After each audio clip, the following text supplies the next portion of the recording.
হয়েছে রাসূল সাল্লাল্লাহু আলাইহি ওয়াসাল্লাম বলেন, কুল্লু আমালি ইবনি আদম আলাহ আল হাসানাতু বিআশরি আমসালিহা ইলা 700 দি'ফিন ইয়াকুলুল্লাহু আযজা ওয়া জাল্লা ইল্লা সিয়াম ফাইন্নাহু লি ওয়া আনা আজজি বিহি তারাকা শাহওয়াতাহু ওয়া তাআমাহু ওয়া শারাবাহু মিন আজলি লিস-সাইমি ফারহাতান ফারহাতুন 'ইনদা ফিত্রিহি ওয়া ফারহাতুন 'ইনদা লিকাই রাব্বিহি ওয়া লা খুলুফু ফামিস সাইমি আতয়াবু 'ইনদাল্লাহি মির রিহিল মিস্ক।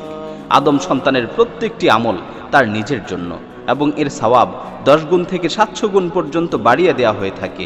আল্লাহ তাআলা বলেন, তবে রোজা হচ্ছে এর থেকে ব্যতিক্রম।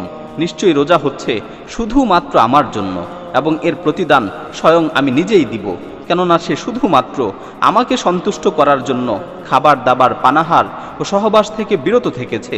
রোজাদার ব্যক্তির জন্য দুটি আনন্দের মুহূর্ত রয়েছে, একটি হচ্ছে ইফতারের সময়, আরেকটি হচ্ছে তার রবের সাথে সাক্ষাতের সময়। নিশ্চয়ই রোজাদারের মুখের গন্ধ আল্লাহ তাআলার কাছে মেশকের সুবাসের চেয়েও বেশি প্রিয়। বুখারী মুসলিমের অপর এক হাদিসে বর্ণিত হয়েছে, রাসূল সাল্লাল্লাহু আলাইহি ওয়াসাল্লাম বলেন, মান সামা রমাদানা ঈমানান ওয়া ইহতিসাবান গুফিরা লাহু মা তাকদ্দামা মিন যামবিহি। যে ব্যক্তি ঈমানের সাথে সওয়াবের আশায় রমজানে রোজা রাখবে, আল্লাহ তাআলা তার অতীতের সকল গুনাহকে ক্ষমা করে দিবেন।